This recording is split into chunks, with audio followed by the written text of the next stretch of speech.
Terima kasih atas kesempatannya. Nama saya Claudia Asari, NIM 2018-2100096. Di sini saya akan menjelaskan tentang pasar keuangan internasional. Merupakan pertemuan antara penjual dan pembeli yang subjeknya adalah antar negara untuk memperdagangkan produk keuangan dalam berbagai cara, termasuk penggunaan bursa efek secara langsung antara penjual dan pembeli atau yang disebut over the counter. Yang kedua yaitu jenis-jenis pasar keuangan internasional. Yang pertama, pasar valuta asing. Pasar valuta asing adalah pasar yang menyediakan sarana fisik dan institusional untuk melakukan perdagangan valuta asing, menentukan nilai tukar dan menerapkan manajemen valuta asing. Fungsi pasar valuta asing. Yang pertama, mentransfer daya beli antar negara. Yang kedua, mendapatkan atau menyediakan kredit untuk membiayai transaksi perdagangan internasional. Yang ketiga, sebagai wahana untuk meminimalkan resiko karena perubahan nilai tukar. Terima kasih. Terima kasih atas kesempatannya. Perkenalkan, nama saya Ayuko Wulandari, NIM 2018-210-114. Di sini saya akan menjelaskan tentang para pelaku valuta asing. Para pelaku valuta asing di sini dibedakan menjadi dua. Yang pertama yaitu pasar bank atau interbank market dan pasar klien atau client market. Pasar bank adalah pasar yang sangat aktif, transaksi antar bank dilakukan dengan baik di dalam negeri maupun internasional. Sedangkan pasar klien, bank berinteraksi langsung dengan nasabahnya. Yang kedua adalah tipe-tipe transaksi. Yang pertama adalah transaksi spot. Transaksi dilakukan berdasarkan nilai tukar saat terjadi. Transaksi spot antara bank dan klien atau pasar eceran dapat diselesaikan saat itu juga. Yang kedua adalah transaksi forward. Transaksi forward dilakukan dengan menentukan kapan membayar dan penyerahan valuta asing dilakukan pada masa yang akan datang. Yang ketiga adalah transaksi swap. Pembeli dan penjual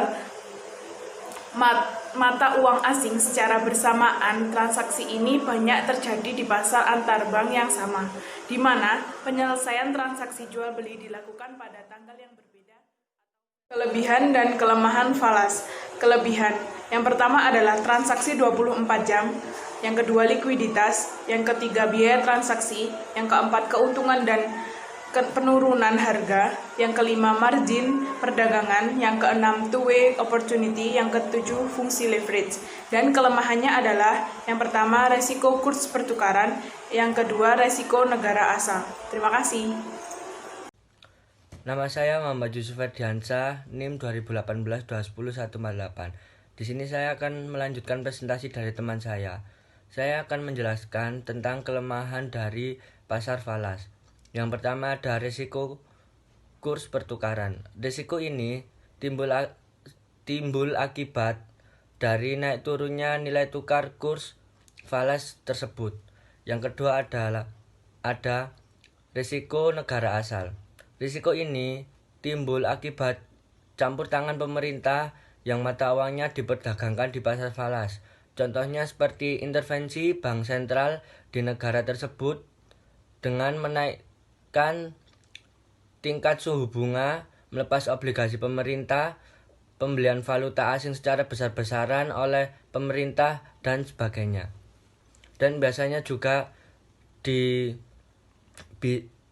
bisa akibat dari adanya konflik dalam negara itu sendiri. Pasar euro currency. Pasar euro currency sendiri bertujuan agar memudahkan transfer dana internasional khususnya yang berjangka waktu pendek. Yang sebenarnya terjadi adalah pasar euro currency adalah mendepositokan mata uang suatu negara di negara lain, dan tempat di mana mata uang itu didepositokan biasanya disebut dengan Eurobank. Dan penentuan jangka waktu deposito euro currency sendiri biasanya terdapat pada sertifikat deposito yang umumnya 3 bulan atau lebih, dan biasanya bernilai jutaan dolar. Sejarah dari pasar euro currency. Pasar euro currency ini sebenarnya sudah ada pada sejak awal 1960, di mana bentuk deposito dolar Amerika di bank-bank Inggris untuk membiayai impor gandum dari Amerika Serikat. Pasar ini juga tumbuh setelah dolar Amerika digunakan sebagai alat transaksi perdagangan maupun keuangan internasional. Pelaku utama dalam Eurocurrency adalah bank-bank besar yang memfasilitasi deposito dan fasilitas Eurocurrency lainnya. Assalamualaikum warahmatullahi wabarakatuh. Terima kasih atas kesempatannya. Perkenalkan, nama saya Putri Rosita Sari, NIM 2018-210175. Di sini saya akan melanjutkan presentasi dari rekan saya, yaitu mengenai pasar Eurokredit. Nah, pasar Eurokredit adalah pasar yang melayani unit ekonomi yang kekurangan dana, terutama dalam kredit jangka menengah. Nah, perbedaan utama antara kredit di pasar Eurokredit dan Eurocurrency adalah pada jangka waktu kreditnya. Biasanya, bank-bank komersial yang berperan aktif dalam pasar Eurocurrency sebagai lembaga perantara juga dapat bermain di pasar Eurokredit. Nah, perusahaan dan pemerintah pada umumnya meraup dana sebanyak-banyaknya di pasar Eurokredit ini. Nah, selanjutnya saya akan menjelaskan mengenai pasar Eurobond. Nah, pasar Eurobond adalah pasar yang memudahkan transfer dalam dana jangka panjang dari pihak yang kelebihan dana kepada pihak yang kekurangan dana. Dengan kata lain, pasar Eurobond ini mengisi kekosongan penyediaan dana jangka panjang yang tidak dapat diberikan oleh pasar Eurocurrency atau pasar Eurokredit. Nah, tugas utama bank ini adalah melayani perusahaan besar dan pemerintah dalam memasarkan obligasi.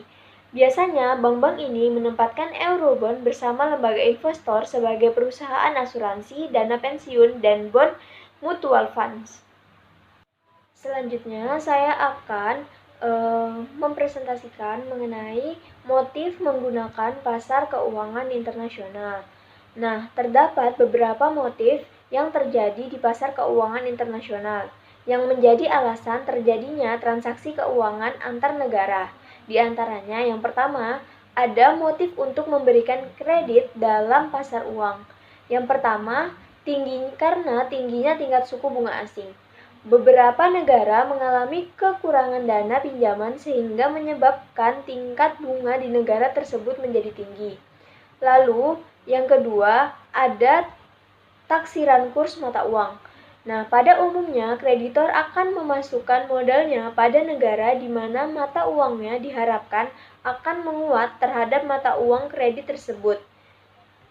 Yang ketiga, ada diverifikasi internasional.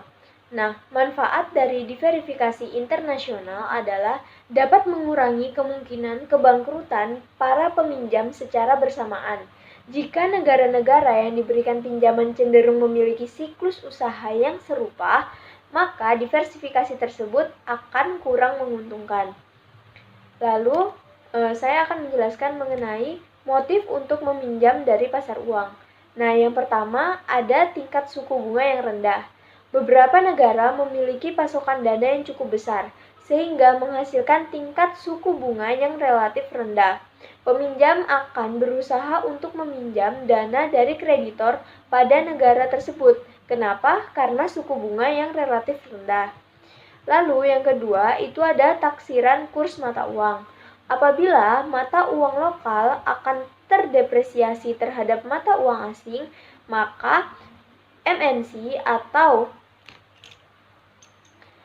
Multinational Corporation akan melakukan pinjaman dalam mata uang lokal. Demikian pula sebaliknya. Sekian presentasi dari kelompok saya.